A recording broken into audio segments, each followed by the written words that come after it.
Radar ANEFAC. Bem-vindos ao Radar ANEFAC, e o episódio de hoje faz parte de uma série que está apresentando a diretoria executiva da ANEFAC a vocês. Eu, Ailton Leite, Head de Economia e Finanças, e o Marcelo Gonçalves, que é o nosso diretor executivo da Regional no Nordeste. Hoje nós vamos falar sobre os impactos e a retomada econômica no Nordeste. Olá, Marcelo, seja bem-vindo ao nosso podcast. Olá, tudo bem? Eu sou Marcelo Gonçalves, eu sou sócio da KPMG, tenho 25 anos de auditoria. Já estou há 3 anos e pouco, já 3 anos e meio, na região Norte e Nordeste. E como diretor da ANEFAC já desde o ano passado. O objetivo é a gente conversar um pouquinho hoje a respeito da retomada, nesse momento, da região. Obrigado, Marcelo. Como é que você está vendo, Marcelo, o planejamento do Nordeste, dos estados, né, se eles estão entrosados para a retomada da economia por conta dessa pandemia maluca aí que o mundo inteiro está passando, né? Não, legal. A retomada, bom, tem alguns setores que é importante a gente frisar em relação à retomada. Então, o setor de turismo tem uma expectativa muito alta de retomada. Então, a gente já tem um incremento na taxa de ocupação, então, média dos hotéis da região, lá com mais ou menos uns 50% agora.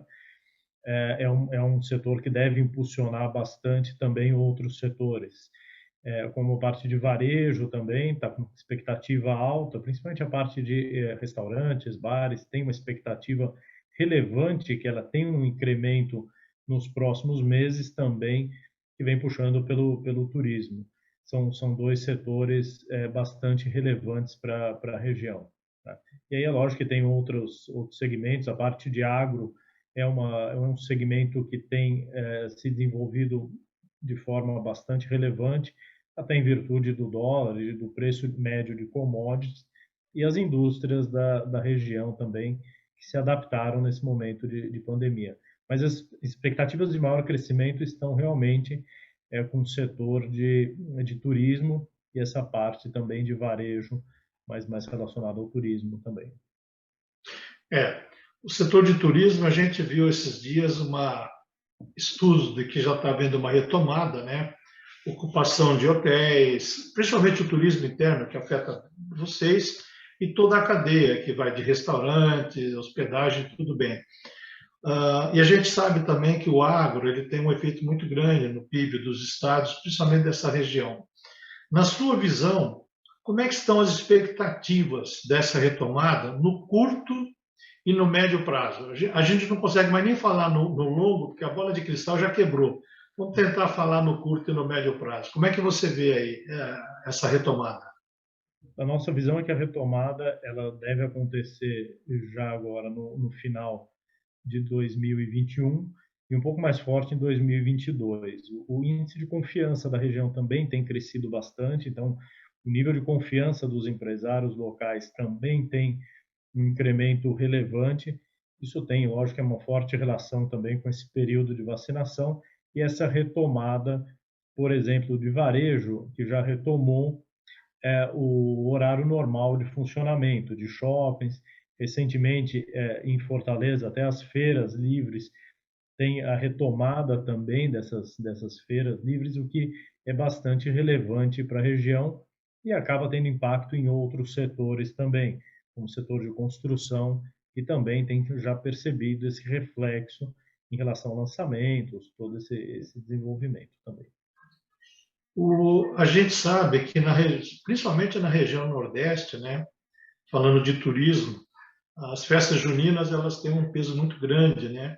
E a gente tem observado as festas juninas virtuais. Eu não sei nem como é que vai ser alguém dançar uma quadrilha virtual. Mas, enfim, na sua visão, você comentou que os setores que mais foram impactados, então, é o turismo e toda a sua cadeia.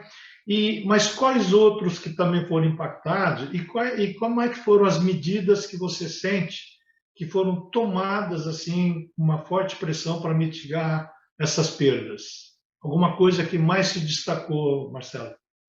No setor das indústrias também, então a gente tem indústrias relevantes na região, é, sofreram um impacto, algumas com redução de volume e outras com incremento até relacionado ao dólar e a falta de possibilidade de conseguir repassar todo esse custo para o setor ali de varejo, consequentemente para a população. Então, teve um desafio bastante relevante de redução de custo de forma geral, uma vez que não foi repassado tudo isso para o preço, impacto das commodities, então as commodities como açúcar e algumas outras têm impactado também o custo dessas indústrias locais, mas que têm reagido muito bem. Eu acho que o tempo de reação, a preservação de capital, isso foram ações tomadas por essas indústrias, estão preservando emprego, os benefícios em relação ao governo por todo o apoio e principalmente revisitar toda a estrutura de custo dessas empresas, custos tanto na parte operacional como na parte financeira também. Acho que teve uma revisão bastante criteriosa nesse momento de crise. Agora, um assunto que, vamos falar do PIB no Brasil e por regiões, pelo estado, porque o Brasil é muito grande, né? Cabe vários países europeus aqui dentro. E por conta disso, a gente observa uma profunda, uma grande desigualdade regional, principalmente sobre a participação das riquezas. E o IBGE faz essa divulgação e ele sempre classifica os PIBs pelos valores, né, do maior para o menor. E na frente sempre tem São Paulo, Rio de Janeiro, Minas, Rio Grande, mas são situações que hoje está de uma forma, mas muda em função dessa situação aí. Mas que esses estados representam 65%. Quando a gente soma o Sul e o Sudeste, aí vai para 72% do PIB. E também com essa não é novidade, mas essa força maior do ESG, né? O ambiental, social e governança, onde o mundo inteiro está cobrando, os analistas acham que se o norte, principalmente norte e nordeste, se fosse ter um desenvolvimento mais rápido, com a industrialização e lavoura, haveria uma redução nas florestas, né? E esse aspecto ambiental iria ser afetado. Como é que você vê essa situação, essa desigualdade do PIB? Isso tem atrapalhado o desenvolvimento no Nordeste? Como é que você analisa isso? Começar pelo ESG, que acho que é um ponto importante dessa evolução. Hoje é muito talvez importante. Acho que assim, não é mais uma opção, né? Então você tem isso como parte da estratégia de todas as companhias. Acho que tem dois setores ali no norte, nordeste, de forma geral. Tem a parte de mineração, que é um setor bastante relevante para a região. É um setor que impulsiona, de forma geral, toda a parte de exportação e agora mais ainda com efeito de câmbio, né? Por mais que tenha uma evolução, caiu um pouco, mas ainda tem um efeito do câmbio desses setores muito forte. E na parte de agricultura, isso não significa que não tem uma atenção especial ao ESG, toda a responsabilidade. Isso vai além, acho que, do desenvolvimento dessas indústrias. Então, a gente tem diversos setores ali que não necessariamente vão ter um impacto em relação às florestas, em relação a essa parte. Eu não colocaria essa conexão tão direta com alguns setores, porque vai muito além. A parte, principalmente, das indústrias. A gente tem na parte de alimentos, indústrias bastante relevantes, não só para a região, mas para o Brasil como um todo, que tem cuidado muito, tem relatórios de sustentabilidade nos melhores níveis que a gente tem aqui no Brasil, e um cuidado bastante grande. Então, eu vejo esse crescimento de forma bastante sustentável, levando em consideração toda essa preocupação ambiental. Tem várias empresas, e aí eu posso citar até a região de Fortaleza, em relação às empresas com impacto, isso com impacto social. Então, são empresas, não necessariamente são ONGs, mas são empresas com forte impacto social, principalmente na região local. Então, acho que tem bastante esse cenário também. Vocês sentiram fechamento de grandes empresas? Por exemplo, quando a Ford fechou a fábrica dela na Bahia, quase que eu não sei exatamente quantos funcionários tinham, né? Eu sei que a Bahia não está lá, mas eu conheço uma empresa que tinha uma fábrica somente para Ford, tinha 600 funcionários, imagina, 600 famílias que ficaram desempregadas. Como é que você viu aí? Houve muito fechamento de grandes empresas? Você sentiu isso daí na economia? Eu acho que o impacto maior até não foi, lógico que quando uma grande empresa sai, você tem toda a cadeia que é impactada, mas teve um impacto muito grande das pequenas e médias empresas, que são aquelas que tiveram principalmente dificuldade de geração de caixa. Então, até o nível de atraso em contas de energia, esse acho que foi um tema bastante discutido no setor de restaurantes, tem um volume bastante relevante de atrasos. Isso é um indício de um sério problema em relação a pequenas e médias empresas na sobrevivência. Então, tem uma gestão ali de sobrevivência durante esse período, e eu diria que boa parte das empresas que acabaram não sobrevivendo não são as maiores empresas, são as pequenas e médias empresas, porque tiveram maior dificuldade até ao acesso de capitais, né? As grandes empresas conseguem ter, nesse momento, uma estrutura de capital bastante diferenciada que conseguiram passar por esse momento. Aquelas empresas que pagam ali, né, um caixa mais apertado, tem valores ali para pagar de funcionários, de aluguel, numa estrutura sem um caixa confortável, essas realmente deixaram de existir ou foram para um outro tipo de operação. Eu destaco o crescimento bastante relevante do e-commerce. Então, para esse varejo, muitas pequenas e médias empresas entraram um pouco mais no e-commerce, mas a gente ainda tem várias regiões mais afastadas das grandes capitais, com uma diferença, um gap maior do acesso à internet e dessa cultura de aquisição por e-commerce. Então, esse é um caminho também, até no varejo, quando a gente faz discussões em relação ao varejo, a responsabilidade também dessas grandes companhias de varejo em fomentar a forma como essa população pode ter acesso ao e-commerce, que passou a ser cada vez mais relevante. Teve um crescimento muito alto na região, mas muito abaixo ainda da representatividade de outras regiões do Brasil. Essa pandemia, ela colocou a tecnologia como um dos pilares muito fortes, né, na recuperação, e as áreas com mais falta de poder, de recursos, mais sofreram, seja até na escola, né, as escolas de alunos que não conseguem ter aula remota. E também, que é uma coisa que eu queria te perguntar, como é que foi o home office no Nordeste e com essa dificuldade da tecnologia para que as pessoas pudessem melhor trabalhar em casa e as empresas continuassem com as suas operações? Como é que você viu o home office por conta da pandemia?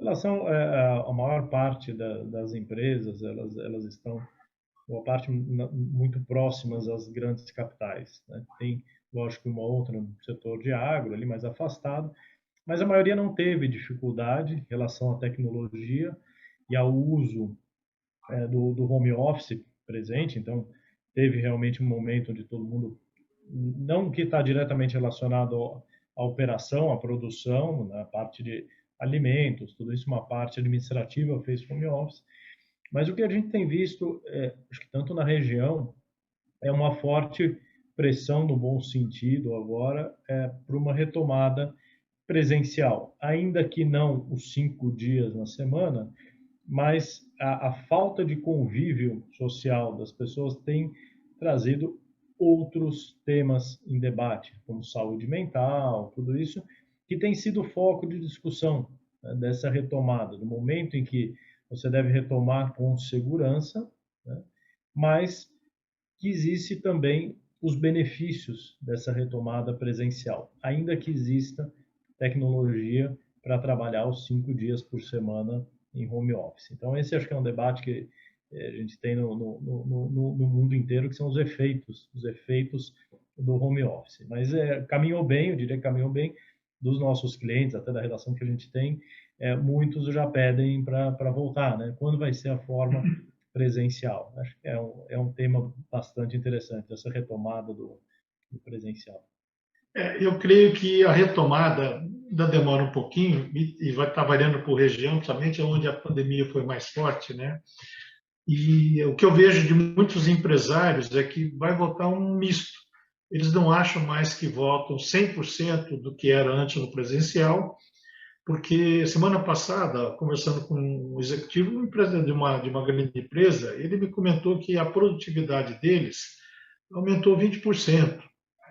E eu fiquei curioso até como é que se mede isso daí. E ele comentando que eles tinham um escritório no andar inteiro ali na Vila Olímpia e devolveram o andar inteiro. E foram para outro lugar menor. Ali houve uma redução de custo de quase 90%. Então, essa mistura de redução de custos e produtividade no home office, à distância, essa combinação das duas coisas, eu acho que não volta mais para trás. O quanto que o presencial vai permitir, dependendo da atividade, né? Auditoria, que não tem máquina, auditoria são pessoas, advogados, e assim vai. Marcelo, eu sempre falo, é um assunto que a gente ia ficar o dia todo, mas o nosso tempo aqui está acabando. Queria agradecer. Por favor, Marcelo, agora é com você aí para a gente se despedir. Legal. Bom, obrigado pela oportunidade de a gente falar um pouco sobre a região, os impactos, a expectativa, que é uma expectativa bastante interessante de retomada de novos investimentos. Acho que a gente já começa a entrar já num período que muito provavelmente a gente vai ter um incremento de investimentos e com isso só traz benefícios, né? Acho que você tem um ingresso maior também de dólar e aí, consequentemente, você vai ter ou talvez uma redução um pouco do câmbio num nível que seja apropriado também para o desenvolvimento. Então, acho que as perspectivas são boas da região. Acho que num curto e médio, acho que mais no médio prazo, a gente tem sim boas expectativas e acho que o principal é o índice de confiança do empresário e da população está muito maior hoje do que há um ano. Então, se a gente comparar o índice de confiança hoje com o que a gente tinha há um ano, hoje já é uma situação bastante diferente. O que isso motiva mais contratações, mais investimentos, o próprio varejo, o consumo do varejo naquele sentido do eu mereço, né? Eu mereço agora ter um pouco mais de gasto e isso, consequentemente, motiva o consumo e o crescimento das empresas. Muito bom, Marcelo.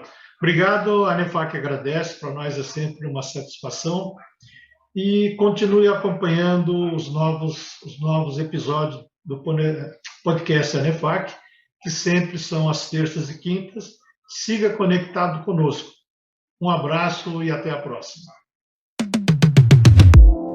Radar Anefac.